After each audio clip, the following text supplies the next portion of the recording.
Black Clock Audio Tales, edited by Daniel Spitzer. Black Clock Audio Tales is a PG-TTCM production. Join us in our exploration of old ghost stories, supernatural fiction, horror tales, folk tales, fantasy, the gothic tradition, weird tales, and cosmic horror. Look for the podcast Behind the Loose Brick on the north end of the Black Clock Tower, or wherever you find your podcasts. We suggest Podbean or Apple Podcasts. Help keep Black Clock Audio Tales running smoothly by donating $5 to $10 to paypal.me/pgttcm. The title track is The Chamber by Kevin MacLeod. Find us on the web at pgttcm.com and at Black Clock Audio on Instagram, Twitter, and the Facebook, and Black Clock Audio Tales on YouTube. Welcome to Black Clock Audio Tales.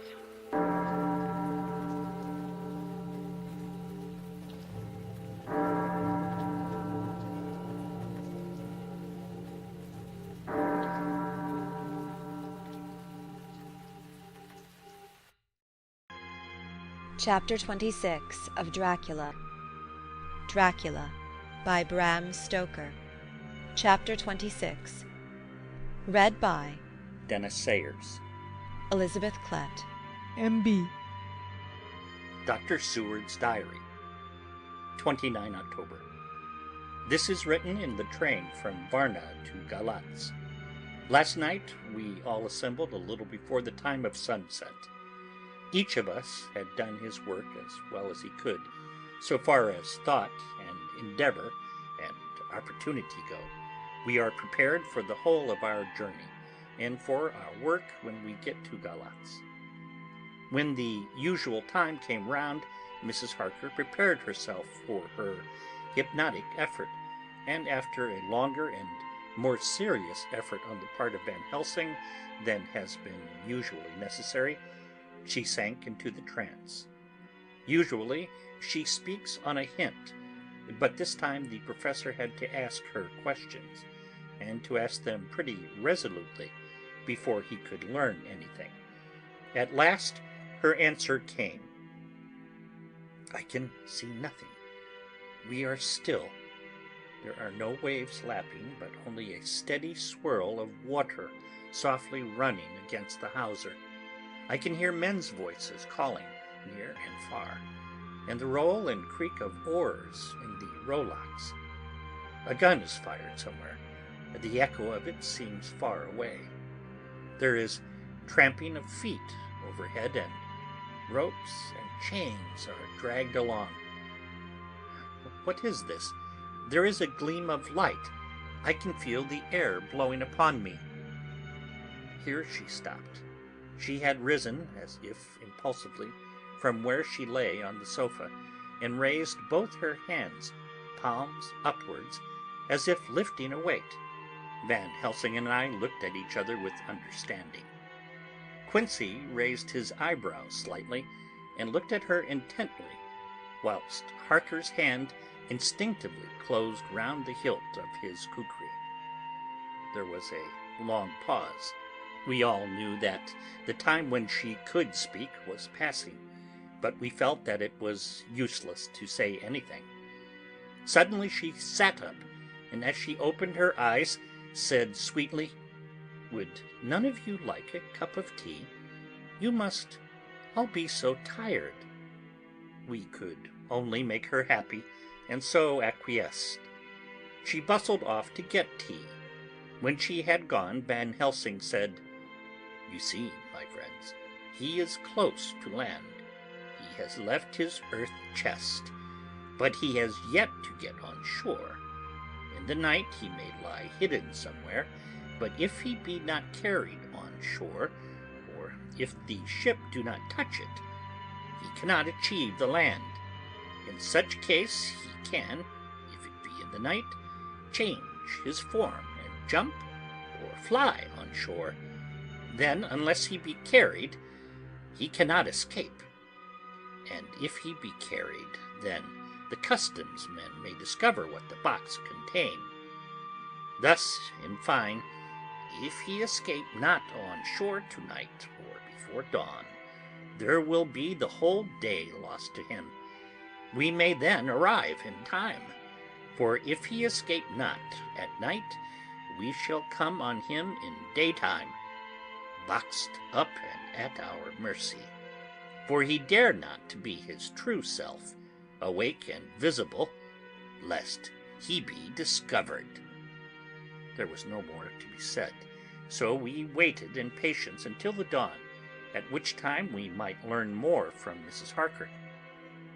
Early this morning we listened with breathless anxiety for her response in her trance. The hypnotic state was even longer in coming than before, and when it came, the time remaining until full sunrise was so short that we began to despair. Van Helsing seemed to throw his whole soul into the effort.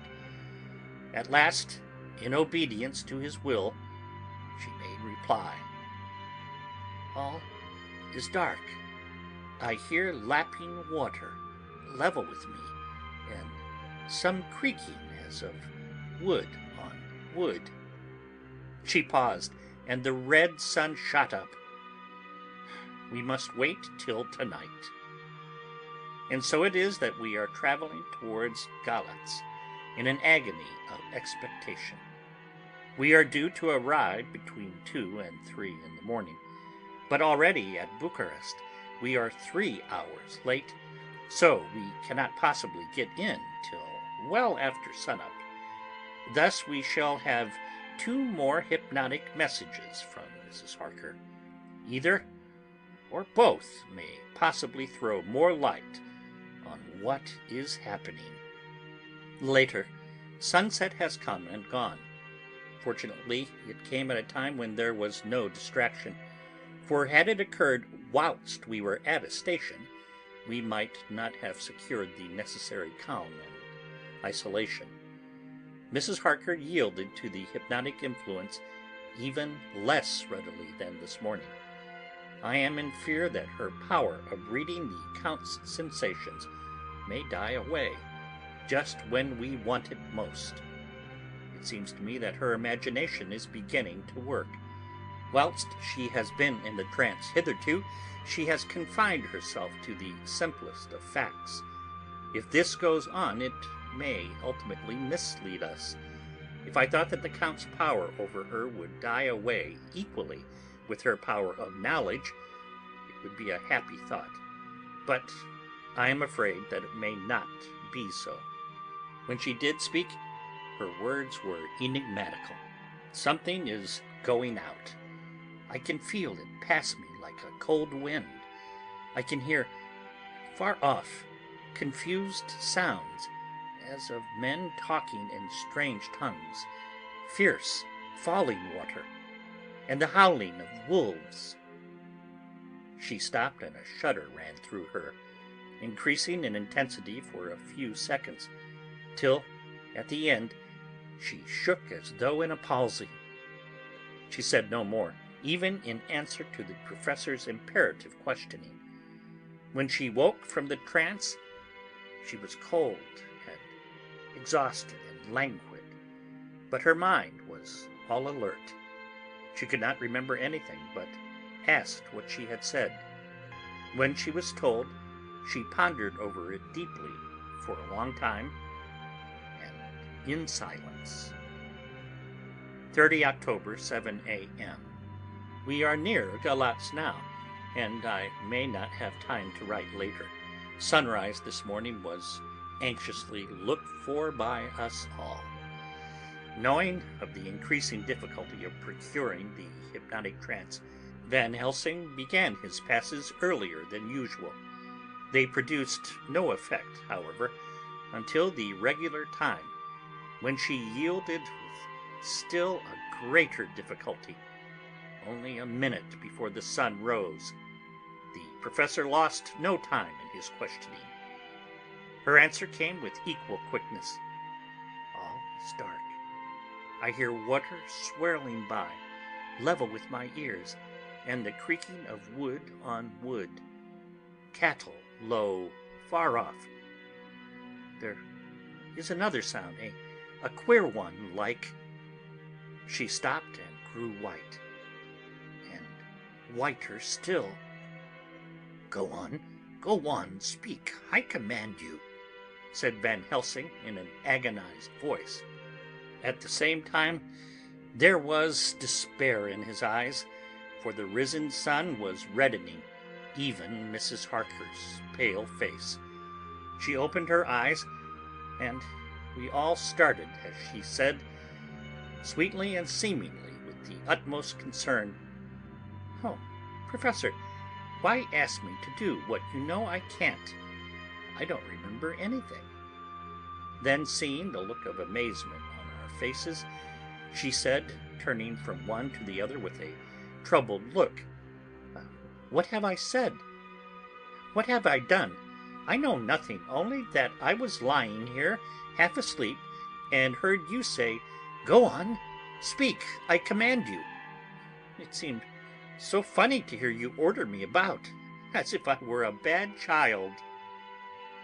"Oh, Madam Mina," he said sadly, "it is proof, if proof be needed, of how I love and honor you, when a word for your good, spoken more earnest than ever, can seem so strange, because it is to order her who I am proud to obey."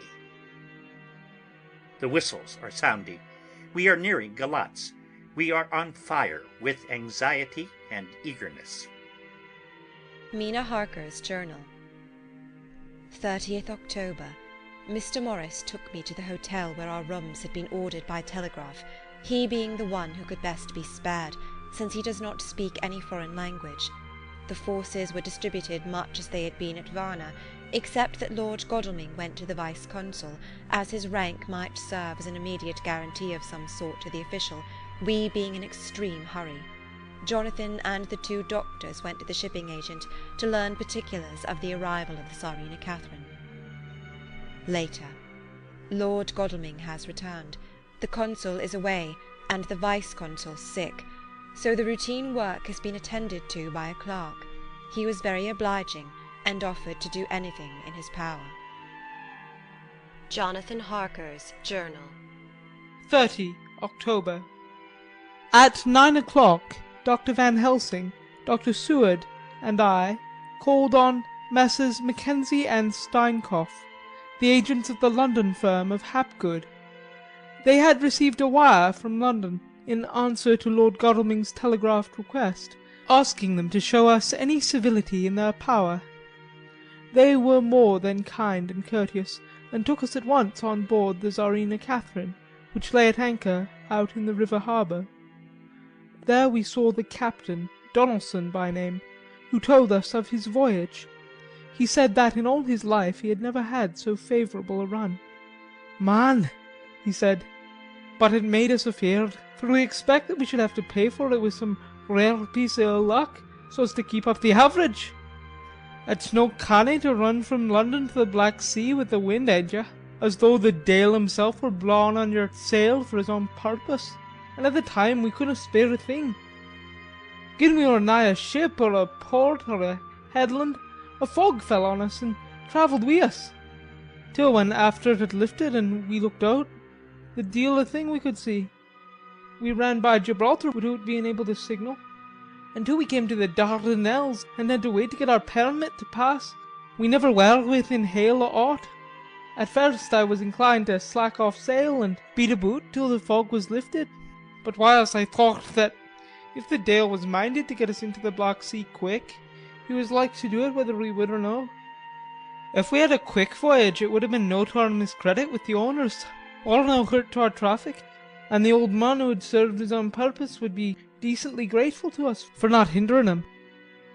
This mixture of simplicity and cunning, of superstition and commercial reasoning, aroused Van Helsing, who said, "Mine friend, that devil is more clever than he is thought by some, and he know when he meet his match. The skipper was not displeased with the compliment, and went on. When we got past the Bosphorus, the men began to grumble. Some of them, the Romanians, came and asked me to heave overboard a big box, which had been put on board by a queer-looking old man, just before we had started for London. I had seen them spear at the fellow and put out their 2 fingers when they saw him, to guard against the evil eye. Man, but the superstition of foreigners is perfectly ridiculous. I sent them about their business pretty quick. But as just after a fog closed in on us, I felt a wee bit as they did on it something, though I wouldn't say it was again the big box. Well, on we went, and as the fog didn't let up for 5 days, I just let the wind carry us. For if the Dale wanted to get somewheres, well, he would fetch it up all right, and if he didn't, well, we'd keep a sharp lookout anyhow. Sure enough, we had a fair way in deep water all the time. And 2 days ago, when the morning sun came through the fog, we found ourselves just in the river opposite Galatz. The Romanians were wild and wanted me right or wrong to take out the box and fling it in the river. I had to argue with 'em about it with a handspike. And then when the last of them rose off the deck with his head in his hand, I had convinced them that evil eye or no evil eye, the property and the trust of my owners was better in my hands than in the river Danube. They had, mind ye, taken the box on the deck ready to fling in, and as it was marked Galatz via Varna, I thought I'd let it lie till we discharged in the port, and get rid o't altogether. We didn't do much clearing up that day, and I had to return the nicht at anchor. But in the morning, brae and early, an hour before sun-up, a man came aboard, wi' an order, written to him from England, to receive a box marked for one Count Dracula. Sure enough, the matter was one easy to his hand. He had his papers a reet, and glad I was to get rid of the damn thing, for I was beginning myself to feel uneasy at it. If the Dale did have any luggage aboard the ship, I'm thinking it was nane other than that same. What was the name of the man who took it? Asked Dr. Van Helsing with restrained eagerness. I'll be telling you quick, he answered, and stepping down to his cabin, produced a receipt signed Emanuel Hildesheim. Bergenstrasse 16 was the address. We found out that this was all the captain knew, so with thanks we came away. We found Hildesheim in his office, a Hebrew of rather the Adelphi theatre type, with a nose like a sheep and a fez. His arguments were pointed with specie, but we doing the punctuation, and with a little bargaining, he told us what he knew. This turned out to be simple but important. He had received a letter from a Mr. Deville of London, telling him to receive, if possible, before sunrise, so as to avoid customs, a box which would arrive at Galatz in the Tsarina Catherine. This he was to give in charge to a certain Petrov Skinsky, who dealt with the Slovaks who traded down the river to the port. He had been paid for his work by an English banknote, which had been duly cashed for gold at the Danube International Bank. When Skinsky had come to him, he had taken him to the ship and handed over the box, so as to save porterage. That was all he knew. We then sought for Skinsky, but we were unable to find him. One of his neighbours, who did not seem to bear him any affection, said he had gone away 2 days before, no one knew whither. This was corroborated by his landlord, who had received by messenger the key of the house, together with the rent due, in English money. This had been between 10 and 11 o'clock last night. We were at a standstill again. Whilst we were talking, one came running and breathlessly gasped out that the body of Skinsky had been found inside the wall of the churchyard of St. Peter, and that the throat had been torn open as if by some wild animal. Those we had been speaking with ran off to see the horror, the women crying out, "This is the work of a Slovak!" We hurried away, lest we should have been in some way drawn into the affair, and so detained. As we came home, we could arrive at no definite conclusion. We were all convinced that the box was on its way by water to somewhere, but where that might be we would have to discover. With heavy hearts we came home to the hotel to Mina. When we met together, the first thing was to consult as to taking Mina again into our confidence. Things are getting desperate, and it is at least a chance, though a hazardous one. As a preliminary step, I was released from my promise to her. Mina Harker's journal. 30th October, evening. They were so tired and worn out and dispirited that there was nothing to be done till they had had some rest, so I asked them all to lie down for half an hour whilst I should enter everything up to the moment. I feel so grateful to the man who invented the traveller's typewriter, and to Mr. Morris for getting this one for me. I should have felt quite astray doing the work if I had to write with a pen. It is all done. Poor dear, dear Jonathan, what he must have suffered, what he must be suffering now. He lies on the sofa, hardly seeming to breathe, and his whole body appears in collapse. His brows are knit, his face is drawn with pain. Poor fellow! Maybe he is thinking, and I can see his face all wrinkled up with the concentration of his thoughts. Oh, if I could only help it all! I shall do what I can. I have asked Dr. Van Helsing, and he has got me all the papers that I have not yet seen. Whilst they are resting, I shall go over all carefully, and perhaps I may arrive at some conclusion. I shall try to follow the Professor's example, and think without prejudice on the facts before me. I do believe that under God's providence I have made a discovery. I shall get the maps and look over them.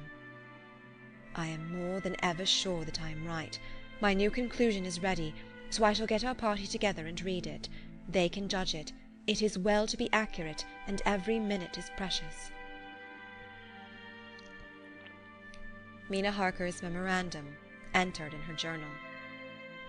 Ground of inquiry.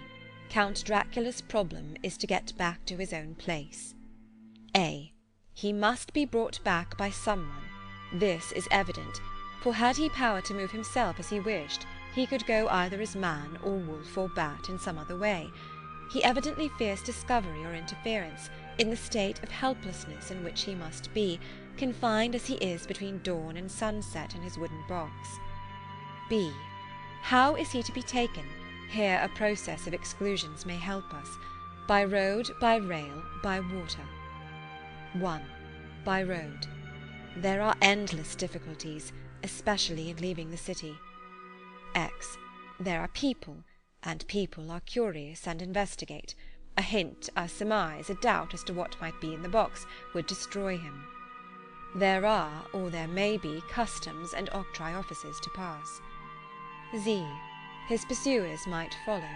This is his highest fear, and in order to prevent his being betrayed, he has repelled, so far as he can, even his victim, me. 2. By rail. There is no one in charge of the box. It would have to take its chance of being delayed, and delay would be fatal with enemies on the track. True, he might escape at night, but what would he be if left in a strange place with no refuge that he could fly to? This is not what he intends, and he does not mean to risk it. 3. By water. Here is the safest way in one respect, but with most danger in another. On the water he is powerless except at night. Even then he can only summon fog and storm and snow, and his wolves.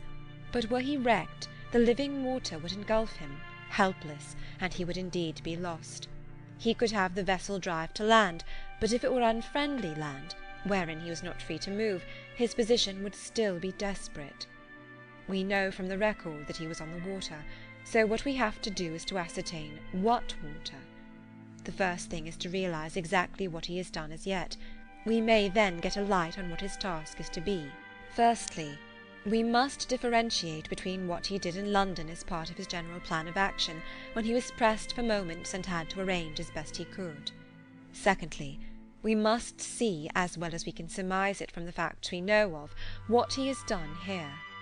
As to the first, he evidently intended to arrive at Galatz, and sent invoice to Varna to deceive us, lest we should ascertain his means of exit from England.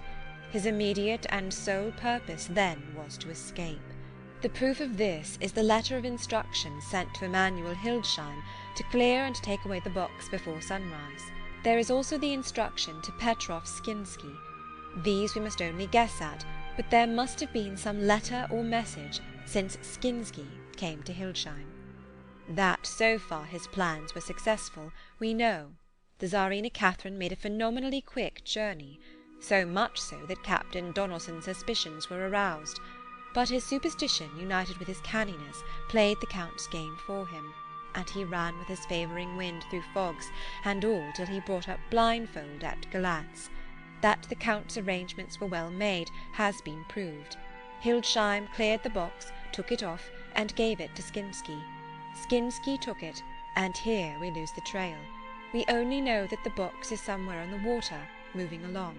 The customs and the octroi, if there be any, have been avoided. Now we come to what the Count must have done after his arrival on land at Galatz. The box was given to Skinsky before sunrise. At sunrise the Count could appear in his own form. Here we ask why Skinsky was chosen at all to aid in the work. In my husband's diary, Skinsky is mentioned as dealing with the Slovaks who trade down the river to the port, and the man's remark that the murder was the work of a Slovak showed the general feeling against his class. The Count wanted isolation. My surmise is this, that in London the Count decided to get back to his castle by water as the most safe and secret way. He was brought from the castle by Zgani, and probably they delivered their cargo to Slovaks who took the boxes to Varna, for there they were shipped to London. Thus the Count had knowledge of the persons who could arrange this service.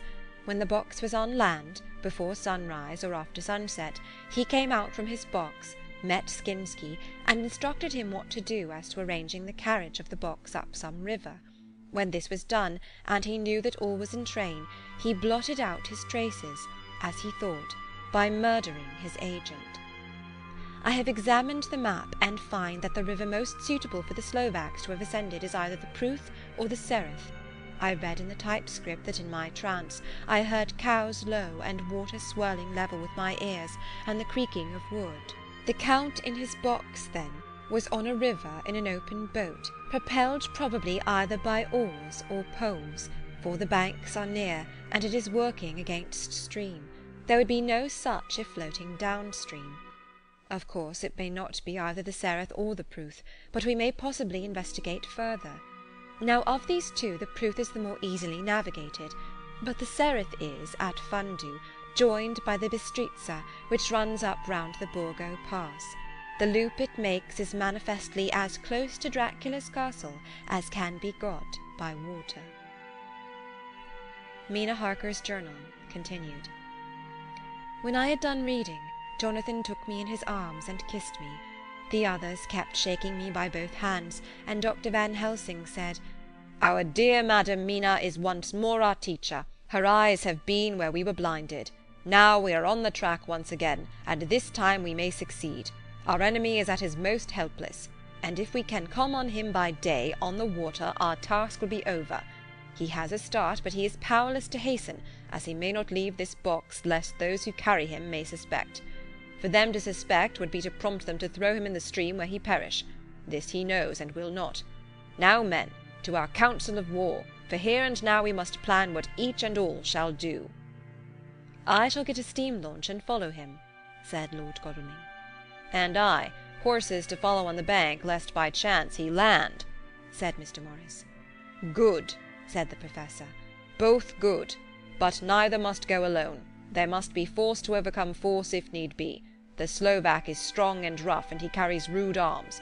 All the men smiled, for amongst them they carried a small arsenal. Said Mr. Morris, "I have brought some Winchesters. They are pretty handy in a crowd, and there may be wolves.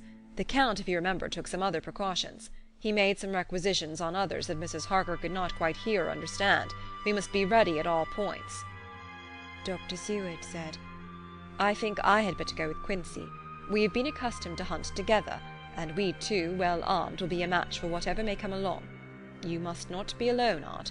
It may be necessary to fight the Slovaks, and a chance thrust, for I don't suppose those fellows carry guns, would undo all our plans. There must be no chances this time. We shall not rest until the Count's head and body have been separated, and we are sure that he cannot reincarnate." He looked at Jonathan as he spoke, and Jonathan looked at me. I could see that the poor dear was torn about in his mind. Of course he wanted to be with me, but then the boat service would most likely be the one which would destroy the vampire. Why did I hesitate to write the word? He was silent a while, and during his silence Dr. Van Helsing spoke. Friend Jonathan, this is to you for twice reasons. First, because you are young and brave and can fight, and all energies may be needed at the last. And again, that it is your right to destroy him, that which has wrought such woe to you and yours. Be not afraid for Madam Mina. She will be my care, if I may. I am old, my legs are not so quick to run as once, and I am not used to ride so long or to pursue as need be, or to fight with lethal weapons. But I can be of other service. I can fight another way, and I can die if need be as well as younger men. Now let me say that what I would is this. While you, my Lord Godalming, and friend Jonathan go in your so swift little steamboat up the river, and whilst John and Quincy guard the bank where perchance he might be landed, I will take Madam Mina right into the heart of the enemy's country, whilst the old fox is tied in his box, floating on the running stream whence he cannot escape to land, where he dares not raise the lid of his coffin-box, lest his Slovak carriers should in fear leave him to perish. We shall go in the track where Jonathan went, from Bistritz over the Borgo, and find our way to the castle of Dracula. Here Madam Mina's hypnotic power will surely help, and we shall find our way, all dark and unknown otherwise, after the first sunrise when we are near that fateful place. There is much to be done, and other places to be made sanctify, so that the nest of vipers be obliterated. Here Jonathan interrupted him hotly. Do you mean to say, Professor Van Helsing, that you would bring Mina, in her sad case and tainted as she is with that devil's illness, right into the jaws of his death-trap? Not for the world, not for heaven or hell. He became almost speechless for a minute, and then went on. Do you know what the place is? Have you seen that awful den of hellish infamy, with the very moonlight alive with grisly shapes, and every speck of dust that whirls in the wind a devouring monster and embryo? Have you felt the vampire's lips upon your throat? Here he turned to me, and as his eyes lit on my forehead, he threw up his arms with a cry, "Oh, my God! What have we done to have this terror upon us?" And he sank down on the sofa in a collapse of misery. The Professor's voice, as he spoke in clear, sweet tones, which seemed to vibrate in the air, calmed us all. "Oh, my friend, it is because I would save Madam Mina from that awful place that I would go. God forbid that I should take her into that place. There is work, wild work, to be done before that place can be purified. Remember that we are in terrible straits. If the Count escape us this time, and he is strong and subtle and cunning, he may choose to sleep him for a century, and then in time our dear one," he took my hand, "would come to him to keep him company, and would be as those others that you, Jonathan, saw. You have told us of their gloating lips. You heard their ribald laugh as they clutched the moving bag that the Count threw to them. You shudder, and well may it be. Forgive me that I make you so much pain, but it is necessary. My friend, is it not a dire need for that which I am giving, possibly my life? If it were that any one went into that place to stay, it is I who would have to go to keep them company." "Do as you will," said Jonathan, with a sob that shook him all over. "We are in the hands of God." Later. Oh, it did me good to see the way that these brave men worked. How can women help loving men when they are so earnest and so true and so brave? And, too, it made me think of the wonderful power of money. What can it not do when basely used? I felt so thankful that Lord Godalming is rich, and both he and Mr. Morris, who also has plenty of money, are willing to spend it so freely. For if they did not, our expedition could not start, either so promptly or so well equipped, as it will within another hour. It is not 3 hours since it was arranged what part each of us was to do. And now Lord Godalming and Jonathan have a lovely steam launch, with steam up ready to start at a moment's notice. Dr. Seward and Mr. Morris have 6 good horses well appointed. We have all the maps and appliances of various kinds that can be had. Professor Van Helsing and I are to leave by the 11:40 train tonight for Veresti, where we are to get a carriage to drive to the Borgo Pass. We are bringing a good deal of ready money, as we are to buy a carriage and horses. We shall drive ourselves, for we have no one whom we can trust in the matter. The Professor knows something of a great many languages, so we shall get on all right. We have all got arms, even for me a large bore revolver. Jonathan would not be happy unless I was armed like the rest. Alas, I cannot carry one arm that the rest do. The scar on my forehead forbids that. Dear Dr. Van Helsing comforts me by telling me that I am fully armed as there may be wolves. The weather is getting colder every hour, and there are snow flurries which come and go as warnings. Later. It took all my courage to say goodbye to my darling. We may never meet again. Courage, Mina. The Professor is looking at you keenly. His look is a warning. There must be no tears now, unless it may be that God will let them fall in gladness. Jonathan Harker's Journal. 30 October, night. I am writing this in the light from the furnace door of the steam launch. Lord Godalming is firing up. He is an experienced hand at the work, as he has had for years a launch of his own on the Thames and another on the Norfolk Broads. Regarding our plans, we finally decided that Mina's guess was correct, and that if any waterway was chosen for the Count's escape back to his castle, the Sereth and then the Bistritza at its junction would be the one. We took it that somewhere about the 47th degree, north latitude, would be the place chosen for crossing the country between the river and the Carpathians. We have no fear in running at good speed up the river at night. There is plenty of water, and the banks are wide enough apart to make steaming, even in the dark, easy enough. Lord Godalming tells me to sleep for a while, as it is enough for the present for one to be on watch. But I cannot sleep. How can I, with the terrible danger hanging over my darling, and her going out into that awful place? My only comfort is that we are in the hands of God. Only for that faith it would be easier to die than to live, and so be quit of all the trouble. Dr. Morris and Dr. Seward were off on their long ride before we started. They are to keep up the right bank, far enough to get on higher lands where they can see a good stretch of river, and avoid the following of its curves. They have, for the first stages, 2 men to ride and lead their spare horses, 4 in all, so as not to excite curiosity. When they dismiss the men, which shall be shortly, they shall themselves look after the horses. It may be necessary for us to join forces. If so, they can mount our whole party. One of the saddles has a removable horn, and can be easily adapted for Mina, if required. It is a wild adventure we are on.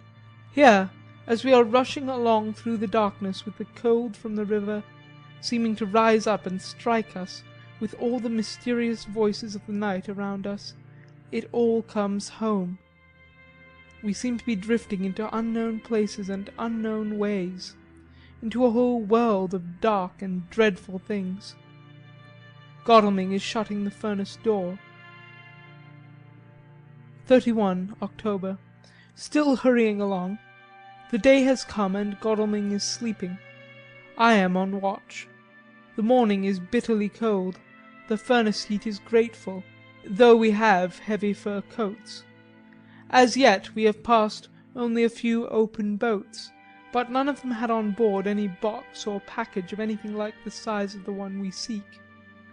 The men were scared every time we turned our electric lamp on them, and fell on their knees and prayed. 1 November, evening. No news all day. We have found nothing of the kind we seek. We have now passed into the Bistritza, and if we are wrong in our surmise, our chance is gone. We have overhauled every boat, big and little. Early this morning, one crew took us for a government boat, and treated us accordingly. We saw in this a way of smoothing matters, so at Fundu, where the Bistritza runs into the Sereth, we got a Romanian flag which we now fly conspicuously. With every boat we have overhauled since then this trick has succeeded. We have had every deference shown to us, and not once any objection to whatever we chose to ask or do. Some of the Slovaks tell us that a big boat passed them, going at more than usual speed as she had a double crew on board. This was before they came to Fundu, so they could not tell us whether the boat had turned into the Bistritza or continued on up the Sereth. At Fundu we could not hear of any such boat, so she must have passed there in the night. I am feeling very sleepy. The cold is perhaps beginning to tell on me, and nature must have rest some time. Godalming insists that he shall keep the first watch. God bless him for all his goodness to poor dear Mina and me. 2 November, morning. It is broad daylight. That good fellow would not wake me. He says it would have been a sin to, for I slept peacefully and was forgetting my trouble. It seems brutally selfish to me to have slept so long and let him watch all night, but he was quite right.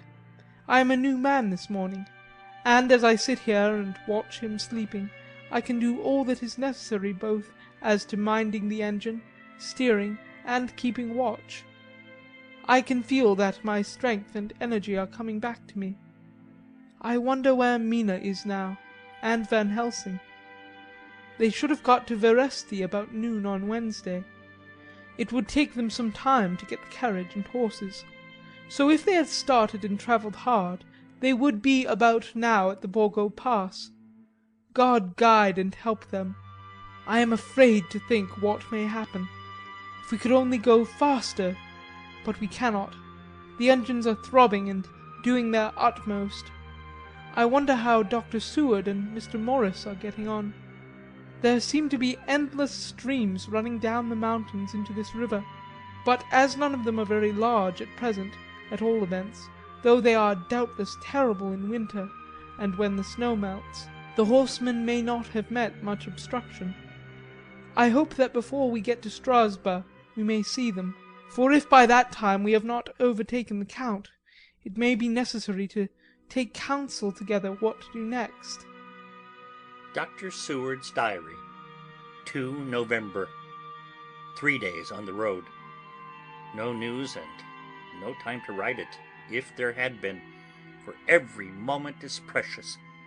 We have had only the rest needful for the horses, but we are both bearing it wonderfully. Those adventurous days of ours are turning up useful. We must push on. We shall never feel happy till we get the launch in sight again. 3 November. We heard at Fundu that the launch had gone up the Bistritza. I wish it wasn't so cold. There are signs of snow coming, and if it falls heavy, it will stop us. In such case, we must get a sledge and go on Russian fashion.